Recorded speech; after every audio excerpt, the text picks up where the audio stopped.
우리 같이 나눌 말씀은 로마서 8장 31절에서 39절까지 말씀입니다.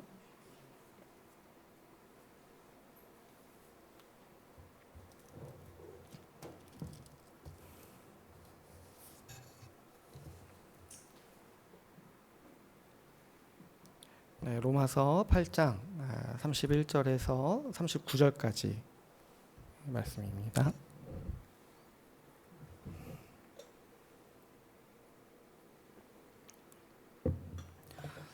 네, 찾으셨으면 우리 다 같이 읽어보겠습니다. 그런즉 이 일에 대하여 우리가 무슨 말 하리요? 만일 하나님이 우리를 위하시면 누가 우리를 대적하리요? 자기 아들을 아끼지 아니하시고 우리 모든 사람을 위하여 내주신 이가 어찌 그 아들과 함께 모든 것을 우리에게 주시지 아니하겠느냐? 누가 능히 하나님께서 택하신 자들을 고발하리요?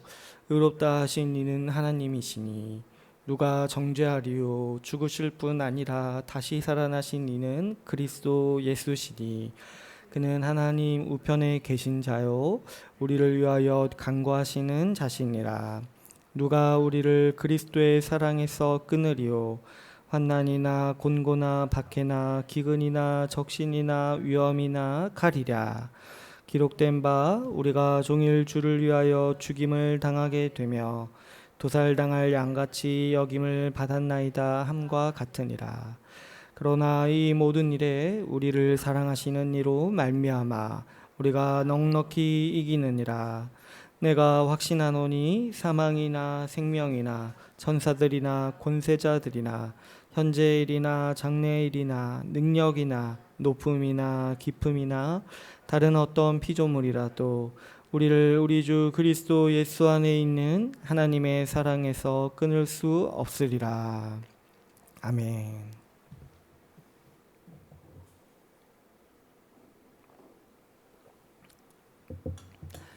우리 오늘 로마서 8장 말씀을 통해서 하나님의 말씀을 같이 함께 듣겠습니다. 지난주에 우리가 이 고난 중에서도 이 소망을 가지고 살 수 있도록 주님께서 도우신다라는 말씀을 우리가 같이 함께 살펴봤어요. 이 죄와 사망의 지배 아래서 이 누구나 이 소망을 가지고 사는 일이 쉽지 않죠. 그래서 이제 교회를 안 다니시는 분들이나 이 비신자들 그런 분들이 어떻게 사냐 이렇게 봤더니 그냥 소망 없이 사는 거예요. 소망 없이 살면서 그냥 이제 제일 좋은 게 뭐냐면 현재를 즐기는 거. 그래서 이제 미래는 어떻게 될지 모르니까 상관없고 그래서 현재를 방탕하게 즐기면서 살자 이런 것들이 있냐 하면 아니면 이제 냉소적으로 또 때로는 염세적으로 이 세상을 비관하면서 살거나 또 내지는 어떤 분들이 많은 거예요. 이 보이는 소망이라고 하죠. 이 자기 계획과 자기 나름대로의 어떤 해결책을 붙잡고 그거에 자기 삶의 전부를 투자하고 자기 정력을 다 쏟아붓는 삶들 이런 생활들을 살아가게 되는 거죠. 그러나 우리 신자에게 있어서 소망이 있다고 했죠. 신자가 가지는 소망은 보이지 않는 소망이라고 했어요. 하나님께서 그분의 능력으로 또 그분의 약속으로 그분께서 온전히 우리에게 해주시는 선물이기 때문에 우리 눈에 보이지 않는 소망이라고 했어요. 그래서 이제 우리 눈에 보이지 않으니까 보통 사람은 이 소망을 꿈꾸기도 어렵고 이 소망에서 힘을 얻는다라는 것은 불가능하죠. 그래서 믿음 없는 사람이 보이지 않는 소망을 어떻게 보겠습니까? 보이지 않는 소망을 어떻게 생각이나 할 수 있겠어요? 믿음이 없는 사람이. 오직 하나님의 이 능력만이 오직 이 하나님의 능력으로 오직 이 성령으로 충만한 사람만이 이 신자 안에 이 보이지 않는 소망을 위로를 얻고 꿈꾸면서 살아갈 수 있는 거죠. 하나님께서 우리를 도우신다. 하나님께서 우리에게 정말 힘을 더하시고 우리에게 능력을 주신다. 이런 모든 말들은 다 우리가 이 보이지 않는 소망을 따라 살아가도록 우리를 도우시고 우리를 복돋아 주신다라는 뜻인 거죠. 주님께서 우리가 이 보이지 않는 소망을 따라서 이 보이지 않는 소망을 기다리고 정말 소망하면서 살아가도록 우리를 도우신다고 했어요. 그래서 우리가 이 두 가지를 나눴죠. 저번 주 말씀에서 먼저는 우리 성령께서 우리를 향해서 말할 수 없는 탄식으로 우리를 위해 간구하신다라고 했죠. 우리 삶에요 성령의 말할 수 없는 탄식이 있어요. 신자는요 잠깐 어리석을 수 있어요. 잠깐 딴 거에 정신 팔릴 수 있어요. 그런데 신자는 어떤 자라고 했어요? 잠깐 어리석을 수는 있어도 금세 돌아오는 자라고 했어요. 왜 그러냐니까 성령의 탄식을 듣기 때문인 거죠. 성령께서 나를 향해서 탄식하시는 그 말씀, 그렇게 살면 안 된다. 그런 것에 신경 쓰라고 너를 구원한 게 아니다. 네 생명이 지금 그러라고 있는 게 아니다 라고 하시는 그 성령의 말씀을 우리가 듣는다는 거죠. 성령께서 우리를 향해 정말 마땅히 소망할 바를 소망하도록 우리를 향해 탄식하시면서 말씀하신다라는 것을 우리는 지난 시간에 같이 나눴어요. 그런데 우리가 이 성령의 탄식이 어떻게 나타나냐 했을 때 제가 거기에 대해서도 이제 두 가지를 말씀드렸죠. 먼저는 성령의 탄식은 우리가 뭐 이렇게 잘 때 이렇게 흐느끼는 소리를 듣는 게 아니라고 했어요. 성령의 탄식은 가장 이제 직접적으로 나타나는 거는 교회를 통해서, 특별히 교회에서 선포되는 하나님의 말씀, 주일 예배 때 선포되는 설교자의 말씀을 통해서 성령은 우리 가슴을 두드리고 우리의 마음을 때리시면서 때리면 좀 아프겠지만 아무튼 이제 우리 마음을 만지시면서 우리에게 말씀하시고 우리를 향해 탄식하신다는 거예요. 그래서 우리가 성령의 음성을 듣는다라는 것은 아주 중요한 이 주제가 뭐냐면 이 설교 말씀을 제대로 듣는 거예요. 하나님의 말씀을 하나님 말씀으로 듣고 그래서 그 말씀에 순종하고 그 말씀을 내가 귀담아 듣고 그 말씀에 따라서 내 생각을 바꾸고 이런 것들이 우리가 성령의 음성을 듣는 성령의 탄식을 듣는 이 모습이라고 했어요. 그 다음에 이제 또 우리가 생각해 봐야 될 것은 이 성령의 탄식은 내 지체의 탄식으로 나타난다고 했어요. 성령께서는 우리에게 짐을 나눠주세요. 우리 서로의 짐을 갈라디아서 말씀에서 보면 서로의 짐을 나누라고 하셨는데 성령께서 우리의 교회 한몸됨을 위해서 한 사람이 온전히 그 짐을 감당하지 않게 하시고 한 사람의 짐을 여러 사람에게 교회 지체들에게 나눠주시는 거죠. 그렇죠. 이제 성령께서 우리를 향해서 탄식하시는데 그 탄식을 성령께서 그냥 가지고 계시는 게 아니라 그 성령의 탄식을 우리 지체들에게 각 사람에게 나누어 주시는 거죠.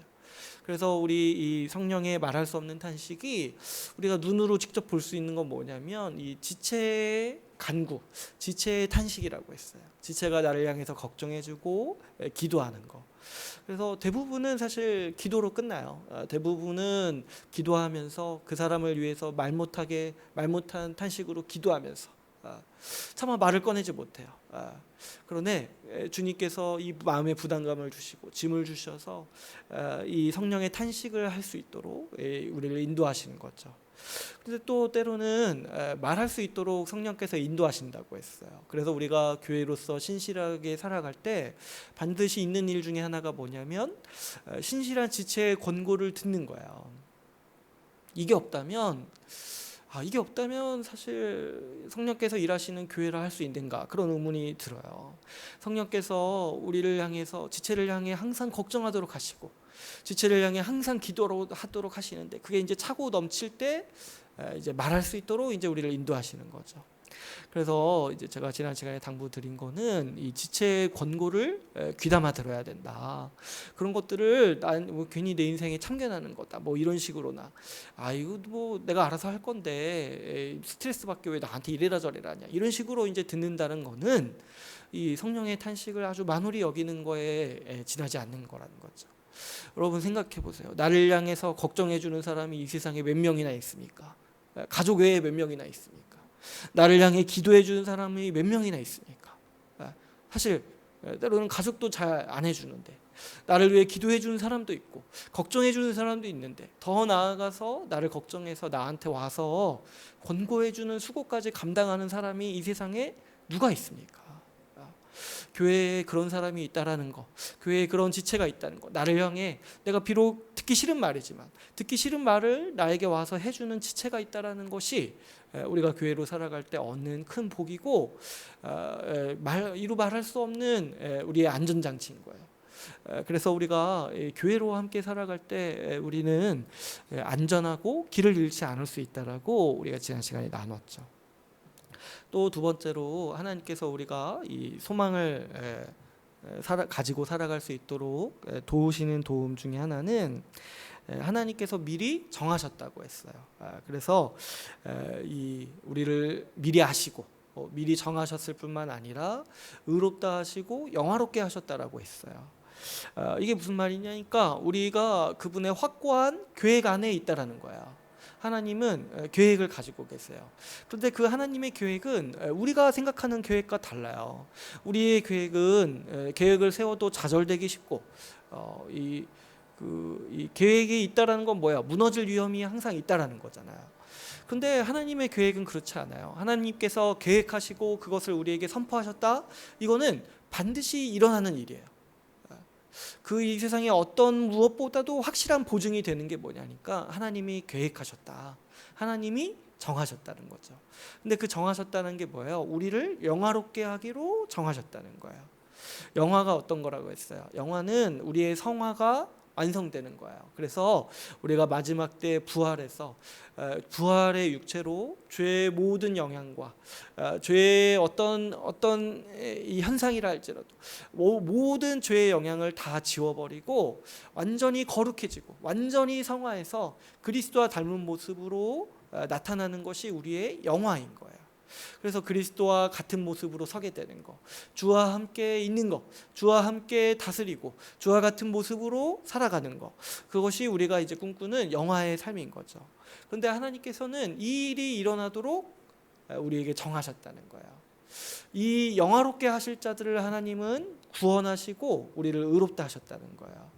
그러니까 여러분, 우리가 지금 예수 믿고 있잖아요. 예수 믿고 우리가 의롭다 하심을 받고 성령을 받아서 그 안에서 살고 있잖아요. 우리는 이 하나님의 계획의 이 순서 안에 지금 들어와 있는 거예요. 그래서 우리가 미래를 확신할 수 있는 바가 뭐냐면, 우리는 반드시 영화에 이를 거라는 거예요. 그런데 이제 말씀에 보면은 하나님이 정하신 거는 우리의 이 마지막 끝을 정하신 거지, 내가 그 중간에 어떻게 살아가야 되는가, 내가 무엇을 입고 무엇을 먹고 어떤 직장을 가지고 누구를 만나서 결혼하고 이런 것들을 우리에게 정하신 게 아니라는 거예요. 오히려 하나님은 어떤 말씀을 하셨어요? 어떤 일이라도 모든 일이 우리 가운데 일어날 수 있어요. 그런데 하나님이 약속하신 건 뭐예요? 그 모든 일을 다 사용해서 하나님은 우리가 성화하게 하시고, 그래서 마지막에는 영화에 이르게 하실 것이다. 이거를 하나님은 정하셨다는 거예요. 그래서 이제 우리는 우리의 삶을 계산하고 생각해 볼 수 있죠. 여러분, 우리는 살면서 무슨 일이라도 겪을 수 있어요. 어떤 일이라도 우리는 겪을 수 있어요. 그랬을 때 그게 우리의 인생을 망하게 하는 게 아니라는 거예요. 왜 그러냐니까, 하나님은 우리의 마지막을 영화롭게 하시기로 정해 놓으셨어요. 우리가 겪는 어떤 일이라 할지라도 하나님은 그것을 선하게 하시기로 우리에게 작정하시고 약속하셨다는 거죠. 그래서 우리가 살아갈 때 왜 항상 소망을 가질 수 있냐면은, 우리는 우리가 겪는 경험이나 우리의 환경이 우리의 운명이나 우리의 미래를 좌지우지하지 않는다라고 믿기 때문인 거예요. 우리는 우리의 운명, 우리의 미래를 뭐가 좌지우지한다고 믿습니까?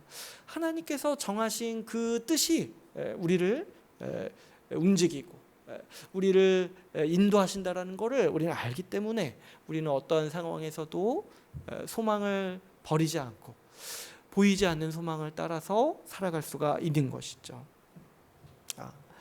그랬을 때 우리 삶을 볼 때, 그래서 우리의 삶의 목적은 그냥 사는 게 아니라고 했어요. 우리는 고난을 피하기 위해서 살거나 아니면 조금 편하기 위해서 살거나 그렇게 살지 않는다고 했어요. 아니 조금만 참으면 뭐 어떤 분은 뭐 오래 살아서 뭐 몇십 년 더 참을 수 있는데 조금만 더 참으면 주님이 약속하신 영화가 우리 가운데 있는데 뭐 그렇게 그보다 더 크게 누릴 부귀영화가 우리 삶에 없잖아요. 근데 뭐하러 그렇게 살겠냐는 거예요. 그랬을 때 우리의 목적은 그냥 사는 게 아니라 우리 삶이 조금 더 하나님의 뜻에 합당하게 바뀌도록, 하나님의 뜻에 합당하게 살도록 살아가는 것이 우리 삶의 목적이라고 했어요. 하나님은 우리를 부르시고 우리를 이렇게 구원하신 목적이 뭐냐니까 그 아들의 형상을 본받게 하기 위해서 우리를 부르셨다고 했어요.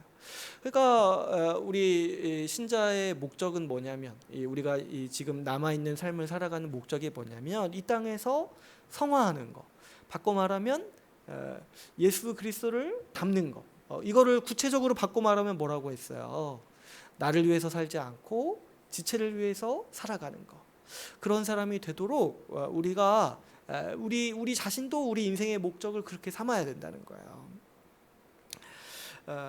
주님께서 이 목적으로 우리를 구원하셨기 때문에 신자의 삶에는 반드시 이거 그리스도를 닮아가는 거, 이 성화하는 거, 나를 위해 살지 않고 지체를 위해 살아가는 그 모습이 반드시 나타난다는 거예요. 왜 그러냐? 하나님은 그 목적으로 우리를 구원하셨기 때문이라는 거죠. 어떤 사람은 보면은 고난을 만나고 그 인생이 꺾여요. 많이 이렇게 뭐냐니까 사람이 변해요. 이전에는 좀 착하고 괜찮은 사람이었는데 고난을 만나고 성격이 더 모나지고 더 냉소적으로 바뀌어가는 거죠. 근데 또 어떤 사람은 보면은 어떤 사람은 고난 중에 더 나은 사람으로 거듭납니다. 하나님께서 우리 가운데 우리 인생을 인도하실 때 이런 방식으로 우리를 인도하신다는 거예요. 우리가 이제 보면은 이렇게 살면서 많은 일들을 겪잖아요. 많은 어려움들을 만나잖아요. 우리 인생의 주기마다 어려움이 때때로 있잖아요. 그리고 나머지는 계속 반복되는 거죠. 그런데 그런 많은 풍파를 겪으면서 타인에게 너그러운 사람이 된다는 것은 만만한 일이 아니죠. 자연적으로 이렇게 사람을 보면은 그래서 이제 그런 풍파를 겪을수록 더 고집세지고 더 옹졸해지고 더 자기만을 위해서 살아가기 쉽게 변하는 거죠. 아무리 좀 괜찮은 사람이라 할지라도 처음에 태어났을 때는 좀 성정이 괜찮았는데 많은 풍파를 겪으면서 더 옹졸해지고 더 자기만 이기적으로 살아가는 사람으로 변해가는 것들을 보게 돼요. 제가 안 믿는 말 중에 하나가 사람이 변하지 않는다는 말 제가 안 믿는다고 했죠. 왜 안 믿느냐면 사람은 변하지 않는 게 아니에요. 나쁜 사람 더 나빠지거나 더 좋아지거나 둘 중 하나인 거예요. 그런데 우리 주님이 우리를 도우시기 때문에 우리가 소망을 가지고 살아갈 수 있도록 도우시기 때문에 우리가 소망할 수 있는 바가 뭐냐면은 우리가 끝에는 영화롭게 될 것이지만 그리고 이 땅에서 살면서도 뭐예요? 더 나은 사람, 더 성화하는 사람으로 성숙해 가는 것을 우리는 소망할 수가 있다라는 것이죠. 특별히 오늘 본문은 우리에게 이 하나님의 도우심이 항상 있다라는 사실을 우리에게 가르치고 있습니다. 여러분, 우리가 살면서 하나님이 보이지 않는데 어떻게 하나님의 도우심을 확신할 수 있을까요? 뭐 이렇게 괜찮을 때는 뭐 괜찮죠. 그런데 이제 고난이 막 내 눈앞에 올 때, 어려움이 내 피부에 느껴질 때, 일이 잘 안 풀릴 때, 계획이 좌절될 때 어떻게 하나님이 우리를 돕고 계시다는 것을 확신할 수 있습니까? 또 요즘과 같이 정말 한치 앞을 내다볼 수 없을 때, 정말 요즘에는 뭐 한 주 앞이 어떻게 될지를 모르겠어요. 그렇죠? 다음 주에 무슨 일이 벌어질지 모르겠어요. 계획을 세울 수가 없죠. 그냥 이제 내일 계획이나 좀 한번 세워보고 한 주 뒤에 어떻게 할지 이런 계획을 말하는 것도 사실 민망한 시기에 우리가 있죠. 이런 때에 우리가 어떻게 하나님의 도우심을 확신할 수 있냐는 거예요. 우리는요 어떤 습관이 있냐면 우리는 우리의 경험이나 우리 눈에 보이는 현상들로 하나님의 일하심을 판단하기 쉬워요. 이거 좀 이렇게 좀 연약하신 분들, 좀 이렇게 말씀을 잘 모르시는 분들이 이런 좀 태도를 가지기 쉬워요. 내가 무슨 일을 겪으면 하나님이 나를 도우시는 거고, 내가 무슨 일을 안 겪으면 하나님이 나를 안 도우시는 거고. 그래서 내가 지금 말씀을 보고 하나님을 생각하는 게 아니라 내 경험을 가지고 하나님을 날 도우신다, 날 사랑하시지 않는다, 이런 거를 이제 판단한다는 거죠. 그런데 오늘 말씀은 어떠한 상황에 있더라도 하나님이 우리를 돕지 않으신다라고 말할 수 없다, 이런 말씀을 우리에게 가르치고 있어요. 31절을 보시면 이렇게 말하고 있죠. 우리가 무슨 말을 하리요? 그런즉 이 일에 대하여 우리가 무슨 말을 하리요? 그러니까 무슨 말씀이에요? 여기에 대해서 우리가 할 말이 없다라는 거예요. 어떤 할 말이 없다라는 거예요? 하나님이 우리를 돕지 않으신다, 이런 말을 감히 할 수가 없다라는 거예요. 하나님께서 이미 우리에게 하신 일을 보면 그분이 우리를 돕는 게 맞는가, 이런 의심조차 가지는 일이 어리석다라는 거죠. 하나님이 여러분 우리를 위해 어떤 일을 하셨습니까? 사실 로마서 8장까지 오기 전까지 수많은 일들을 앞에서 얘기했죠.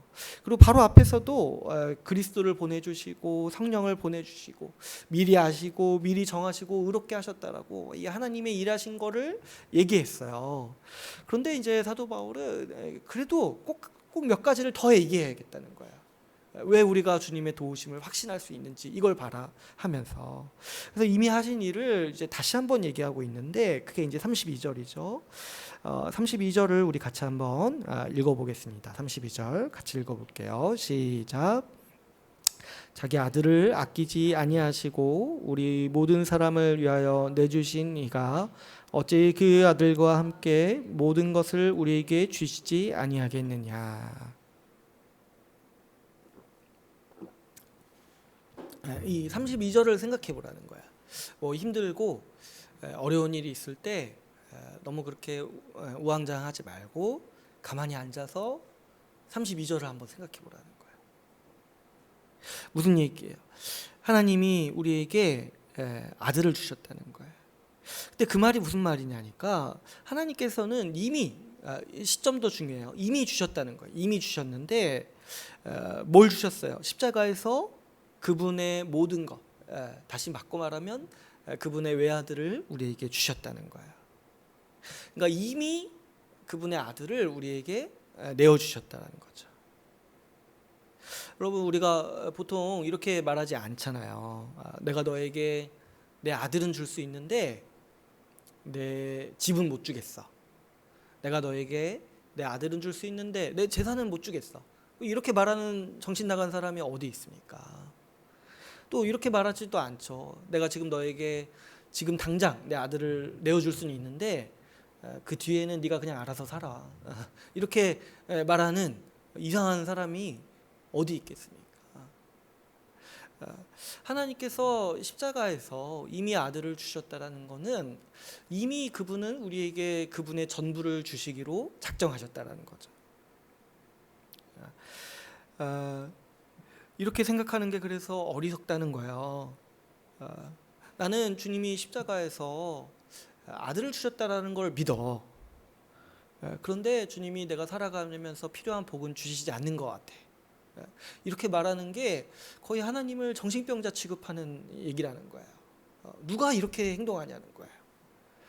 나는 주님이 십자가에서 아들을 주셨다라는 걸 믿어. 그런데 나 어려운 가운데 도와주지 않을 거야. 나는 십자가를 믿어. 근데 내가 내 인생이 좀 망할 것 같아. 이렇게 얘기하는 게 정말 정신 나가고 어리석은 생각이라는 거죠. 하나님께서 우리에게 이미 아들을 내어주셨기 때문에 우리는 하나님께서 그분의 모든 것을 우리에게 주시리라는 것을 확신할 수 있다라는 거죠. 지금 이제 로마서 8장에서 계속 그 얘기를 했던 거예요. 우리를 상속자로 삼으셨고 우리에게 그 상속물을 주시기 위해서 지금도 일하고 계신다는 거. 그래서 하나님의 모든 것을 우리에게 주신다라는 거. 그거에 대해서 우리가 확신할 수 있는 게 뭐예요? 이미 주님은 십자가에서 그분의 아들을 내어주셨다는 거죠. 하나님은 그분의 아들을 내어주시기로 계획하시고 작정하셨을 때 이미 우리에게 그분의 전부를 주시기로 계획하셨다는 것이죠. 하나님의 상속물, 그 새하늘과 새 땅, 그리고 우리의 부활 육체로 누릴 것들, 그래서 하나님의 모든 것들을 우리가 받아서 누리기로 하나님은 작정하셨다는 거죠. 하나님은 십자가에서 그분의 아들을 내어주셨습니다.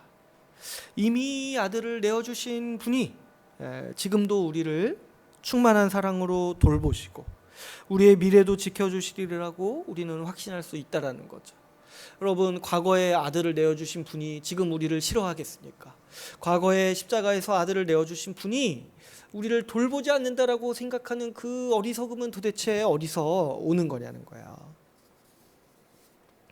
우리가 이 23절 말씀, 32절 말씀, 이 하나님께서 그 아들을 내어주셨을 때 그분의 모든 것을 다 주셨다라는 이 말씀 하나만 붙들어도 우리는 우리의 현재와 미래를 확신할 수 있는 것이죠.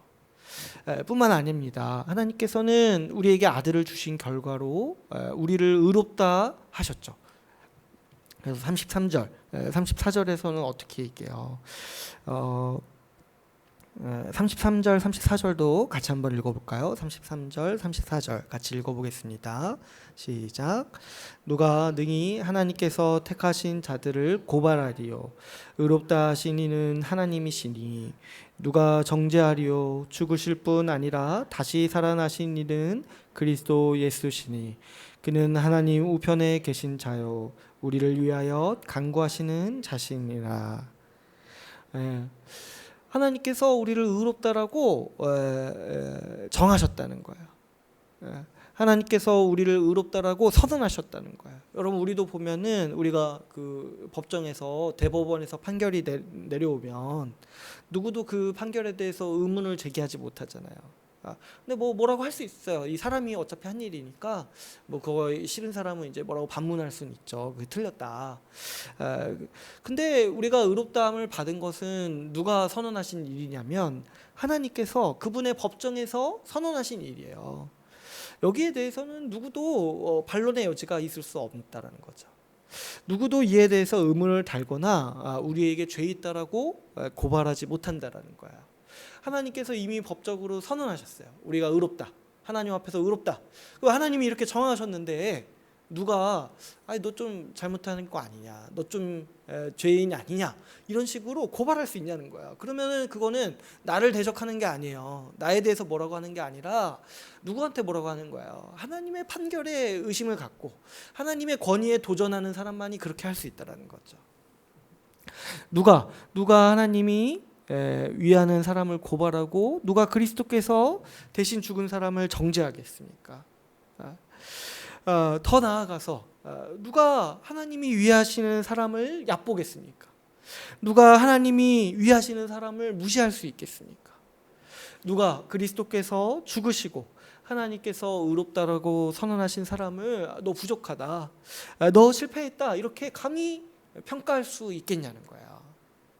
주님은 그 사람을 의롭다라고 선언하셨는데 그거 상관없어요. 내가 난 좀 부족하지, 아이고 나 좀 이런 것 좀 못하지, 난 좀 그래 저런 것 좀 없지, 그러면서 나 자신을 좀 이렇게 자책할 수는 있어요.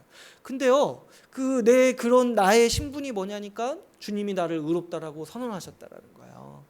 이걸 못 들은 사람이면 상관없겠는데 이거를 복음의 소식으로 들은 사람이 이렇게 세상 사람이 나에 대해서 뭐라 하거나 내가 좀 밖에 나가서 좀 부족하거나 이런 거에 신경이나 쓰이겠냐는 거예요.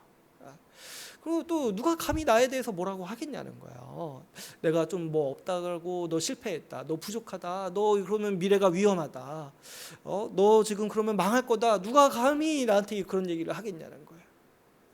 하나님이 나를 의롭다라고 하셨는데 누가 감히 나한테 와서 네 미래가 위태롭다, 너 지금 이런 거 준비 안 하면 위험하다 이렇게 얘기할 수 있겠냐는 거죠. 너 실패했다 어떻게 그런 평가를 내릴 수가 있냐는 거죠. 하나님께서 우리의 신분을 보증하십니다. 하나님께서 우리를 의롭다 하셨기 때문에 우리는 어떠한 상황에서도 존귀하고 우리는 어떠한 상황에서도 존엄한 거예요. 근데 이게 이제 나 자신에게 달린 건 아니고 우리 주님의 선언에 달린 거예요. 그래서 우리 주님의 선언을 내가 의지하고 내가 그것을 그냥 가지고만 있으면 되는 것이죠. 우리는 쉽게 우리의 경험을 통해서 판단하기 쉬워요. 어려운 일이 생기면 주님은 안 돌보시는 것 같고, 남들보다 좀 초라해 보이면 내가 못하는 것 같으면 좀 위축되고, 그런 마음들이 우리에게 쉽게 있을 수 있죠.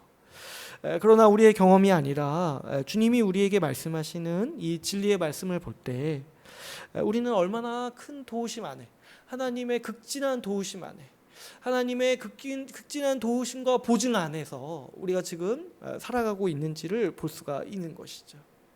특별히 우리가 오랫동안 살펴본 로마서 8장에서는 하나님께서, 삼위의 하나님께서 우리를 다 돌보고 계신다라고 우리에게 강조해서 말씀하고 있습니다. 하나님께서 그냥 도우시는 것이 아니라 삼위의 하나님께서 각자의 역할을 맡아가시면서 각자의 역할 가운데서 우리를 돕고 계신다라는 거야. 성부 하나님은 우리를 어떻게 도우십니까? 우리가 이제 29절 30절에서 살펴봤듯이 성부 하나님은 우리를 위해서 계획을 세우셨어요. 우리를 미리 아시고 미리 정하시고 우리의 구원을 계획하시고 실행하셨죠. 그리고 그 실행하셨을 뿐만 아니라 오늘 말씀의 28절을 보면은 지난주 말씀에 28절을 보면은 그 실행하셨을 뿐만 아니라 그 모든 상황 가운데서 우리를 주장하신다고 했어요. 모든 것을 협력하여 선이 되게 하신다고 했어요. 그러니까 하나님은 계획하셨을 뿐만 아니라 그 계획이 반드시 이루어지도록, 우리 삶에서 이루어지도록 지금도 일하고 계시고 우리의 모든 삶을 주관하고 계신다라는 거죠. 무엇보다 하나님은 그 계획을 이루시기 위해서 결정적으로 그분의 아들을 우리에게 내어주셨어요. 또 성자 하나님은, 예수 그리스도는 우리를 위해서 어떻게 일하십니까? 예수 그리스도는 하나님의 모든 계획에 순종하셔서 우리에게 오셨죠. 우리에게 오셔서 우리를 대신해서 죽으시고 우리를 대신해서 부활하셨어요. 또 그뿐만 아니죠. 그분께서 그분의 생명을 주신 것만 해도 사실 너무 큰 은혜인데 34절에 보시면 이렇게 얘기하고 있어요. 그리스도 예수께서, 죽으시고 다시 살아나신 그리스도 예수께서 지금도 우리를 위하고 계시다. 그게 뭐냐니까 그는 하나님 우편에 지금 계신 자라는 거예요. 근데 뭐 하고 계시냐면 우리를 위해서 간구하시는 분이라는 거예요. 여기서 이제 예수 그리스도께서 이 하나님 우편에 계시다라는 거는 이제 예수님께서 승천하신 거를 얘기해요. 예수님은 죽으시고 부활하신 이후에 승천하셨잖아요. 근데 이제 하나님 우편에 계시다라는 건 뭐냐니까 하나님의 통치 보좌에 앉으셨다라는 거예요. 그래서 우리가 주일 예배 때마다 그 예배 시작하기 전에 읽는 말씀이 다 이걸 표현하는 말씀이에요. 예수 그리스도께서 하나님이 세우신 통치자시다. 예수 그리스도께서 이 땅을, 이 세상을 지금 다스리신다. 하나님의 보좌에서 다스리신다. 그래서 이제 하나님 우편은 바꿔 말하면 하나님 보좌를 얘기하는 거예요. 하나님의 통치 보좌. 거기에 앉아서 예수님은 지금 다스리신다는 거예요. 그래서 우리는 지금 어떤 시대냐니까 예수 그리스도께서 다스리는 시대라는 걸 알 수 있어요. 그런데 오늘 말씀에서 이 34절 말씀에서 예수 그리스도의 다스리심을 뭐라고 표현하냐니까 이렇게 표현하는 거예요. 우리를 위해서 간구하신다.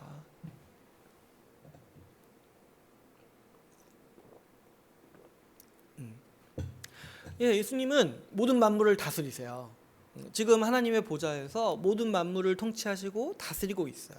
그래서 예배소서 말씀에 모든 무릎을 예수 이름에 꿇게 하시고, 그래서 그 예수 그리스도가 영광 받으시고 예수 그리스도가 다스리도록 하나님이 하신 거예요. 그런데 그 예수 그리스도의 통치를 오늘 말씀에서 뭐라고 얘기하냐면은 우리를 위해서 간구하신다는 거예요. 그래서 예수님께서 이 땅을 다스리시는 이 속성이 뭐냐니까 우리를 위해서 다스리신다는 거예요.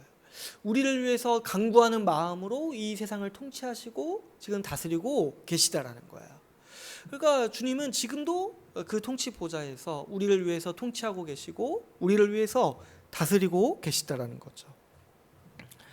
또 성령 하나님께서는 우리를 위해서 어떻게 하고 계십니까? 성령 하나님은 지금 우리 가운데 오셔서 우리와 함께 거하시는 하나님이세요. 예수 그리스도는 하늘 보좌에서 통치하시고 하나님도 하늘에서 다스리시고, 근데 우리 가운데 오셔서 거하시는 하나님은 이 성령 하나님이신 거죠. 그래서 성령 하나님께서 우리 가운데 거하시면서 우리와 함께 하시는 거예요. 그런데 이제 성령 하나님께서 우리와 함께 하시니까 성령 하나님의 그 독특한 사역 중에 하나가 뭐냐면, 성령 하나님은 우리의 모든 고통과 아픔을 다 아시고 다 깊이 동감하시는 거죠. 왜 그러냐니까 우리가 같이 계시잖아요. 그래서 우리가 겪는 경험의 고통을 성령께서는 직접 겪으시면서 아시고, 우리가 겪는 슬픔의 깊이와 아픔을 성령 하나님께서는 직접 겪으시면서 아시는 거죠. 그래서 이 26절에서 성령이 말할 수 없는 탄식을 가지고 계시다라는 거예요. 우리를 향해서 아파하시고, 우리를 향해서 동감하시고, 우리를 동정하시고, 우리의 마음을 아시는 하나님이신 거죠. 성령 하나님께서 우리와 함께 있으시면서 우리를 위해 긍휼을 베푸시고, 우리와 함께 고통을 겪으시면서 우리를 향해 탄식하고 계시는 것이죠.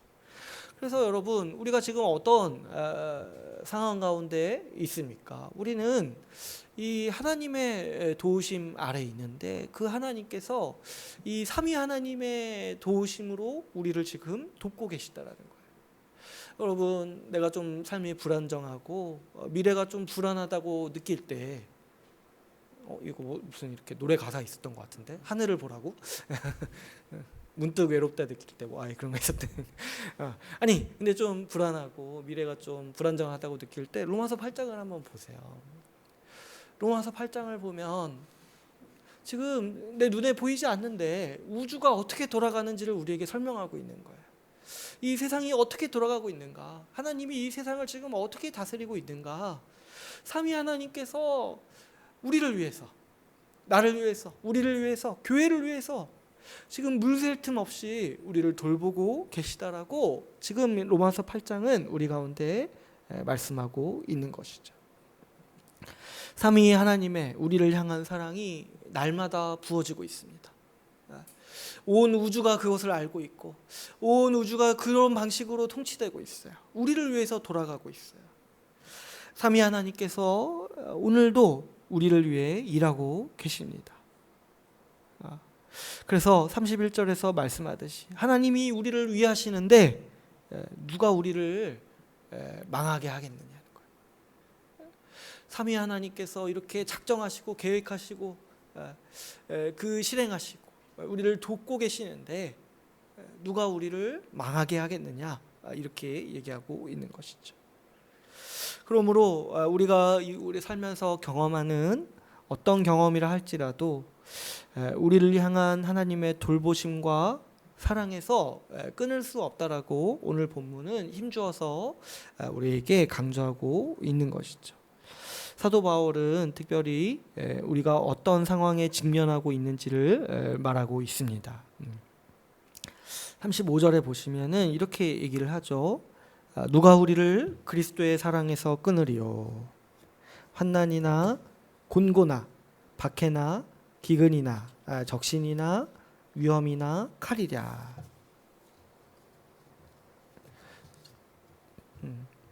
여기서 이제 환난과 환난이나 곤고, 이거는 이제 비슷한 말인데 오늘 우리 친숙한 말로 바꿔 말하면 이제 고난과 고통인 거죠. 고난과 고통. 그리고 이제 박해가 있죠. 근데 좀 어려운 말로 쓰인 게 이제 기근이나 적신이죠. 이제 기근은 이제 아시다시피 이제 굶주림을 얘기하는 거죠. 이제 배고픈 거. 그리고 이제 적신이라는 말은 이제 헐벗음이라는 말이죠. 그러니까 좀 이렇게 의식주가 해결되지 않은 상황, 그런 상황을 얘기하는 거죠. 또 이제 바꿔 말하면 가난한 거, 재물이 없는 거. 그리고 또 뒤에서는 뭐라고 얘기합니까? 이 위험이나 칼이랴. 이것도 이제 비슷한 말이죠. 우리가 이제 살면서 겪는 신체적 어려움, 그리고 어떤 공포, 이런 것들을 얘기하는 거죠. 여기 나오는 어려움들을 이제 가만 보고 있으면 제가 이제 처음 이렇게 말씀 연구하면서 다시 읽을 때 굉장히 놀랐던 적이 있어요. 여기 나오는 이 고난들, 이 어려움들은요 모두 바울이 실제로 겪고 있는 일들이에요. 우리가 이런 일이 이 가정법으로 얘기하고 있는 게 아니에요. 만일 이런 일이 있을지라도 주님은 우리를 도우실 거다 이런 얘기를 하고 있는 게 아니라 사도 바울은 지금 어떤 상황 가운데 있냐면 실제로 이 상황 가운데 있다는 거예요. 고난과 고통이 항상 있고 박해도 항상 있고 굶주림과 가난이 항상 나를 따라다니고 위험이나 칼이나 이런 것들이 항상 나에게 있다라고 지금 얘기하고 있는 거예요. 여러분, 우리가 교회로 또 신자로 살아갈 때 우리는 언제든지 이런 고난과 고통이 있을 수 있다라는 거죠. 제가 그래서 이 말씀 연구할 때 참 부끄러웠어요. 제가 이제 처음에 신대원 갈 때 이제 좀 무섭잖아요. 그래서 이제 그때 좀 기도하면서 확신을 얻었던 게 그래도 주님이 굶지는 않게 해주시겠지 하면서 이제 신대원 입학 이제 직장 그만두고 신대원을 갔는데 나중에 이 말씀 보니까 되게 부끄럽더라고요. 나는 주님이 굶주림에서 보호해 주시겠지 이러면서 갔는데 사도 바울은 지금 뭐라고 있는 거예요? 내가 굶주림 가운데 있더라도 하나님의 돌보심 아래 있다. 이렇게 지금 얘기하고 있는 거예요. 여러분, 우리가 한 가지 염두에 둘 게 분명히 있어요. 우리가 교회로 살아가고 신자로서 신실하게 살아갈 때 언제든지 이런 고난과 고통이 우리 가운데 있다라는 거예요. 사도 바울은 이런 우리의 처지를 36절에서 말하고 있습니다. 36절 같이 한번 읽어볼까요? 36절 읽어보겠습니다. 시작.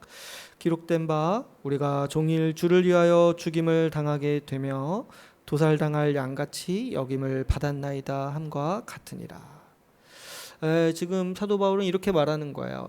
지금 내가 겪고 있는 경험과 상황을 보면, 그리고 우리 교회가 함께 겪고 있는 상황을 생각해 보면 우리는 마치 어떤 사람과 같다는 거예요. 도살장에 끌려가는 양과 같은 처지에 있다라는 거예요. 여러분, 이게 지금 가정법이 아니에요. 미래에 그런 일이 있을지라도 주님이 우리를 도우시겠다 이 얘기를 하는 게 아니라 지금 실제 우리 처지가 어떤 상황이라는 거예요. 내가 마치 도살당할 양과 같이 여김을 받고 있다. 이게 이제 이사야서 44장을 인용한 건데 그 말씀에 기록된 바와 같이 지금 우리가 그런 대접, 그런 처지에 놓여 있다. 바꿔 말하면 뭐예요? 지금 나 죽을 것 같다. 지금 내 상황과 환경, 그리고 우리 교회가 둘러싼 환경을 보니까 지금 우리는 죽기 일보 직전이다. 지금 죽을 것처럼 지금 힘들다. 이 얘기를 하는 거지. 여러분, 아직 오지 않은 시대를 기다리면서 이 시대를 사는 우리의 처지가 뭐냐니까 도살장에 끌려가는 양과 같다. 그래서 마치 죽을 거를 앞두고 있는 양과 같다라는 거예요. 그래서 여러분, 우리의 현실도 생각해 보시면 우리의 현실도 이때 이런 거와 마찬가지라는 거죠. 우리는 때로 죽을 것 같아요. 정말 죽고 싶을 정도로 힘든 게 우리네 삶이라는 거죠. 근데 이제 그냥 살아도 사실 그런데 우리는 신자이기 때문에 오는 고난과 고통이 있고, 신자이기 때문에 겪는 가난이 있고, 신자이기 때문에 겪는 손해가 있고, 신자이기 때문에 겪는 무시와 핍박, 그리고 공포, 걱정이 있을 수 있다라는 거예요. 이런 것들을 가만 생각해 보니까 정말 내 처지는 도살장에 끌려가는 양과 같구나라고 사도 바울은 이렇게 얘기하고 있는 것이죠.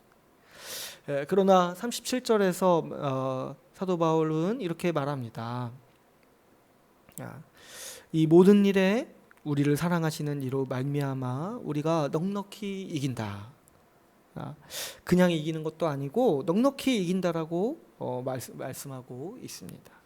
우리가 죽을 것 같이 힘들고 그런 일들을 겪고 있지만 사도 바울은 우리가 넉넉히 이긴다라고 말하고 있는 것이죠. 왜냐하면 하나님이 우리를 위하시기 때문이죠.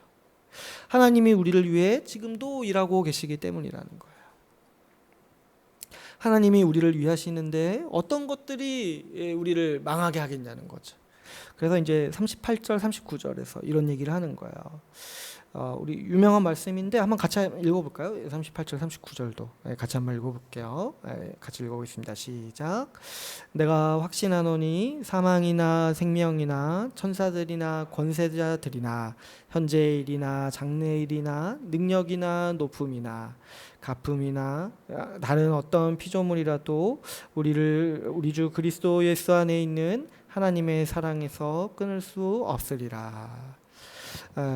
여기 이제 38절, 39절에서 이렇게 나열하고 있는 것들은 이제 그 당시 사람들이 느끼기에 이 세상의 강력한 힘이라고 생각했던 것들이에요.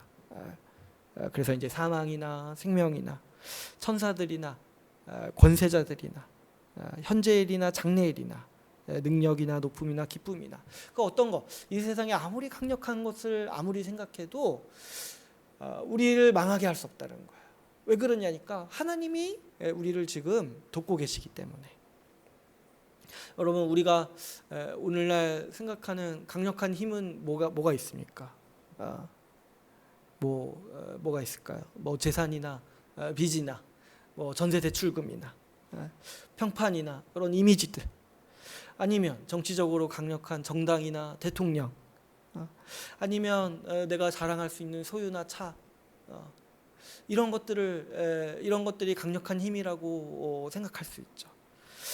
그래서 이런 것들에 의해서 우리 인생이 좌지우지될 수 있다라고 생각할 수 있을 것 같아요. 그런데 우리가 가만히 앉아서 생각해 보니까 이런 것들은 우리를 향한 하나님의 계획과 뜻에서 아무런 힘이 없다라는 것이죠. 하나님이 우리를 위하시기 때문에 우리는 넉넉히 이긴다라는 거예요. 여러분 사실 생각해 보시면 우리는 죽으면 성공하는 사람들이에요. 죽으면 바로 그 즉시 영화에 이른 사람들이에요. 그런데 우리가 이 세상에 어떤 것들이 우리에게 영향을 주고 우리의 운명을 바꾸거나 우리의 끝을 바꾸거나 할 수 있는 힘이 어디에 있다는 거예요. 우리는 죽음까지도 하나님의 은혜 가운데 있는데. 그런데 앞에서도 제가 말씀드렸지만 우리가 흔히 하는 착각 중에 하나가 뭐냐면 주님이 우리를 도우시면 우리에게 고난이 없고 고난에서 벗어나게 될 거라는 생각들을 한다라는 거예요.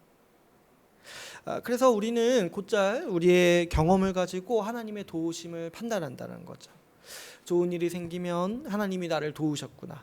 어려운 일이 생기면 하나님이 나를 돕지 않으시는구나. 이렇게 우리는 쉽게 생각해 버린다는 거죠. 그러나 말씀은 반대로 말하고 있어요. 우리가 하나님의 도우심을 받고 있는데 주님이 삼위 하나님이 우리를 정말 물샐 틈 없이 우리를 돕고 계시는데 여전히 우리는 고난 가운데 있다. 굶고 헐벗고 위험과 환난 가운데 우리는 있다. 세상에서 우리의 처지는 마치 도살당할 양과 같이 우리를 바라본다. 그렇죠. 이 세상의 가치관은 언제나 교회를 위협하고 신자답게 사는 일을 방해합니다. 그랬을 때 우리는 죽을 것 같고 그 세상과 타협하지 않을 때 우리는 도살장에 끌려가는 양과 같이 여김을 받는다라는 거예요. 오히려 반대로 생각해 보면 오히려 지금 이 세상에서 살만한가? 죄와 사망의 지배 아래서 사는 일이 마냥 행복하고 불편함이 없다라면 여기서 말하는 우리가 맞는가를 한번 고민해 봐야 되는 거죠. 우리의 적당한 위치, 세상에서의 아주 올바른 위치는 뭐냐면 도살장에 끌려가는 양과 같은 위치라는 거예요. 말씀은 일관되게 우리에게 항상 고난과 고통이 있다라고 가르칩니다. 그래서 이런 것들은 하나님의 도우심을 판단하는 근거가 절대 아니라는 거예요. 고난이나 고통이 없는 게 하나님이 돕는 상태라고 말하는 건 이 성경에서 보면 거짓 선지자들이라 하는 그 아주 양아치들이 거죠. 양아치들. 이 신학계의 양아치들. 하나님이 도우시면 우리 고난과 고통이 없을 거라고 얘기하는 거. 성경에 도대체 어디 그런 말이 있습니까? 로마서 8장에 보면 사도 바울이 나는 지금 도살장에 끌려가는 양과 같다라고 얘기하고 있는데 어떻게 감히 그런 얘기를 할 수 있겠냐는 거죠. 여러분, 주님의 도우심은 우리의 고난을 면제해 주지 않습니다. 여기에 우리가 이해할 수 없는 이 하나님의 신비가 있어요. 저도 뭐 생각 같아서는 그런 말 하고 싶어요. 이렇게 뭐 이렇게 기도하면 주님이 도와주시고 우리의 고난에서 건져 주십니다. 예, 얼마나 저도 좀 체면이 살고 유튜브에 지금 얼마나 많이 뿌릴 수 있겠습니까? 그런데 저도 이해할 수 없어요. 주님이 도와주셔서 좀 이런 고난에서 벗어나면 더 좋게 살 수 있을 것 같은데 주님은 때때로 그렇게 하지 않으신다는 거예요. 저도 왜 주님이 그렇게 하시는지 모르겠어요. 그런데 말씀에서 보면은 주님은 거기에 대해서 분명히 약속하셨어요. 우리의 마지막은 영화일 것이다. 그런데 그 가운데 그 우리 삶의 그 빈 공간은 내가 너희를 주권적으로 이끌겠다. 근데 어떤 일이라도 너희 가운데 일어날 수 있다. 그럼에도 불구하고 내가 너희를 이끌겠다. 이렇게 약속하셨다라는 거예요. 그래서 우리는 오히려 죽을 때까지 이 도살당할 양과 같이 여김을 받는 처지에 있다라는 거예요. 그런데 이 주님의 도우심을 가만 생각해 보니까 주님의 도우심은 우리가 고난을 끌어안을 수 있도록 돕는 도우심이라는 거예요. 그럼 생각해 보시면 고난은요 우리의 체면을 깎아내려요. 우리에게 상처를 주고 우리의 자존감을 깎아내릴 수 있어요. 그래서 이제 어려움을 겪고 고난을 겪으면은 이제 사람이 이제 사회적인 이제 존재니까 어떤 게 어려운가 보니까 다른 사람 앞에 얼굴 들기가 좀 어려운 거예요. 내가 이런 어려움이 있을 때. 좀 내가 더 못나 보이고 내가 좀 체면이 깎여 보이고 좀 내가 내세울 것이 없어 보이고 이런 것들이 어렵다라는 거죠. 그래서 뭐 이렇게 뭐 사람들이 상처받았다, 뭐 자존감이 깎아졌다 이런 그런 얘기를 하는 거잖아요. 그런데 여러분 주님은 우리를 이미 의롭다 하셨다라는 거예요. 우리가 주님이 우리에게 주시는 신분을 받아들이고 믿을 때 우리는 과거의 상처나 우리 지금 현재의 명예나 앞으로의 평판이나 이런 것들에 이제 굳이 연연할 필요가 없다라는 거야. 아까 말씀에서도 분명히 얘기했죠. 누가 고발하리요? 누가 부족하다 하리요? 누가 감히 하나님이 의롭다고 하시고 예수 그리스도께서 죽으시고 다시 위에서 살아나신 자를 정죄하고 고발하겠냐는 거야. 누가 그 사람이 부족하고 실패했다라고 감히 얘기할 수 있겠냐는 거야. 세상에서는 조금 나를 부족하다라고 손가락질할 수 있죠. 또 내가 가진 것이 없다고 뭐 업신여기거나 뭐 이렇게 좀 피해를 가게 할 수 있어요. 그런데 이제 우리가 그런 것에 연연하지 않을 수 있는 이유가 뭐냐니까 우리는 하나님의 법정에서 의롭다함을 받은 사람이라는 거죠. 또 고난은 우리의 미래를 두렵게 만듭니다. 이 고난과 어려움을 겪을 때 이제 힘든 것 중에 또 하나가 뭐냐면 지금도 힘든데 이제 미래가 불투명해지는 거죠. 이 사람이요 여기에 한번 걸리면 빠져나오기가 너무 힘든 것 같아요. 지금 힘든 건 어떻게든 참겠는데 미래도 이럴 거라고 생각하면 지금 참을 힘도 안 나는 거잖아요. 도저히 앞이 보이지 않는다라고 얘기하는 것처럼. 근데 이제 미래가 불안하고 또 미래가 공포스러운 게 우리 이제 사람들의 심리죠. 그래서 이 공포가 있는 거죠. 그런데 주님은 우리의 미래를 약속하셨어요. 우리의 영광을 약속하셨다는 거죠. 우리의 끝은 영화에 이를 거예요. 우리가 새 하늘과 새 땅을 새 육체, 부활 육체로 누릴 거예요. 우리에게 지금보다 더 영광스러운 미래가 약속으로 보증돼 있다는 거. 그 보증으로 지금 내가 성령을 받은 거잖아요.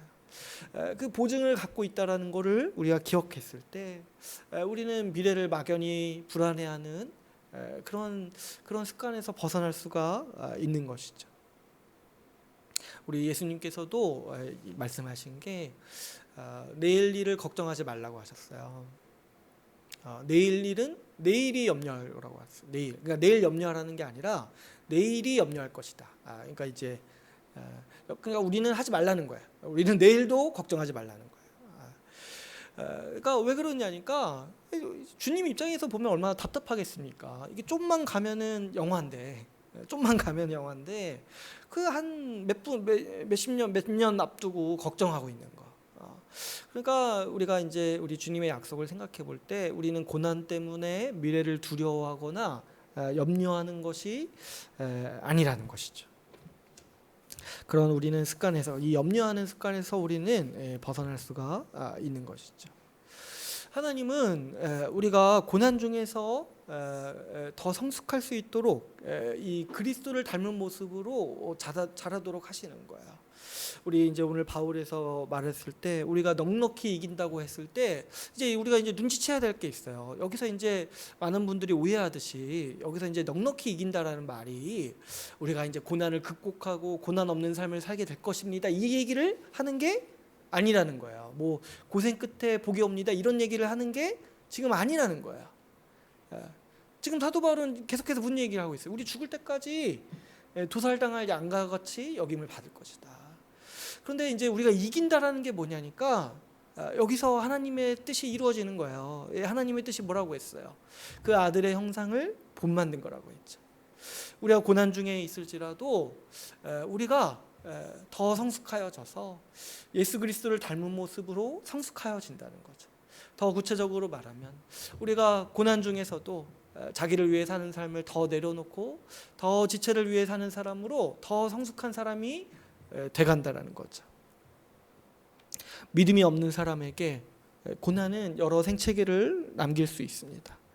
아무리 선한 사람이라 할지라도 어려운 일 몇 번 겪다 보면 금세 옹졸해지고 자기를 위해 자기만 보고 살아가기가 쉽죠. 그리고 뭐 이렇게 상처가 있어가지고 뭐 이렇게 할 때마다 망설여지고 뭐 이렇게 할 때마다 쪼그라들고 그렇게 살아가기가 쉽죠. 사실 이 세상에 살아가는 누구도 이 일을 피하기가 어렵습니다. 누구나 다 연륜이 많을수록, 연륜이 많다라는 게 양날의 검인 거죠. 그래서 많은 일을 겪을수록 사람이 더 이기적으로 자기 것만 챙길 수 있게 되는 거죠. 더 상처받을수록 더 자기만 보게 되는 거예요. 그렇죠. 누구도 이 일을 피하기 쉽지 않죠. 우리 신체가 자연스럽게 노쇠를 겪잖아요. 우리 힘의 에너지가, 우리 몸의 에너지가 점점 빠져나갈 때 자연적으로 사람이 뭘 생각하겠습니까? 결국에는 나만 돌봐야겠구나. 사람은 이렇게 점점 더 이기적으로 변해가기가 쉬운 거죠. 그게 자연스러운 일이죠. 그러나 하나님의 이 은혜의 역사는 반대로 역사한다는 거예요. 우리를 더 성숙한 사람, 더 그리스도를 닮은 사람으로 우리를 빚어주시고 더 그리스도를 닮은 모습으로 우리를 만들어 가신다는 거죠. 우리가 어떤 고난을 겪을지라도 그 고난 중에서 지체를 돌보고 다른 사람을 섬기는 사람으로 우리를 만들어 가신다는 거예요. 그 은혜의 역사가, 그 하나님의 이루 말할 수 없는 그 신비한 역사가 우리 가운데 있다라는 거죠. 여러분, 우리는 이 일에 넉넉히 이기는 사람들입니다. 그러므로 여러분, 이 경험과 환경에 따라서 하나님의 도우심을 절대로 판단하지 마십시오. 지금 힘들다고 해서 하나님이 안 도우시는 게 아니라는 거예요. 하나님께서는 우리를 향해 계획이 있으세요. 우리가 어떠한 상황 가운데서도 그리스도를 닮은 모습으로 성장하는 것이 우리 하나님의 뜻이자 우리를 향한 계획이시고, 주님은 지금 그 목적으로 우리 인생을 주관하고 계세요. 그러니까 지금 내가 고난 가운데 있을 때 주님, 그거는 모르겠지만 주님이 우리를 더 성화시키기 위해서 주시는 삶의 하나의 과정일 수도 있는 것이고, 또 다른 주님의 계획이 있을 수 있는 거죠. 주님의 뜻이 있을 수 있는 것이죠. 그랬을 때 그런 것들을 함부로 판단해서 그런 것들에 막 벗어나려고, 막 그런 것들에서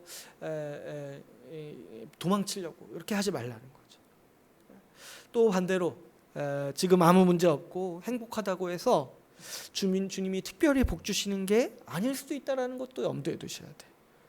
오히려 유혹 가운데 빠져 있는 것이 아닌가? 오히려 왜 지금 그리스도의 고난이 내 삶에 없습니까? 왜 그렇게 편합니까? 그리스도의 고난이 있어야 되는데, 지금 도살당할 양과 같이 자신을 여겨야 되는데 왜 그렇게 마치 이렇게 잘 먹고 잘 사는 돼지처럼 자신을 여깁니까? 이상한 표현이. 왜 그렇게 떵떵거리면서 살아야 되는 자처럼 자신을 여깁니까? 그렇게 여기지 마시고 우리 주님이 항상 도우신다라고 생각해야 돼요. 또 특별히 여러분 자신의 경험과 소유에 따라서 자신의 정체성을 만들지 말아야 합니다. 비신자들이 자기를 생각하는 방식은 자꾸 자기 소유나 경험과 평판에 따라서 자기를 생각해요. 자기 정체성을 구성할 때 그 구성을 자꾸 자기 소유나 자기 학벌이나 자기 경험이나 이런 것들을 가지고 자기 정체성을 구성하고 그런 것들을 내세우려 한다는 것이죠. 그러니까 남들보다 조금 못하다고 여기면 움츠려들고 시기하고 질투하고 또 자기만을 보고 살아가는 거죠. 그러나 여러분, 우리의 정체성은 하늘에 있습니다. 하나님께서 우리를 의롭다라고 하셨어요.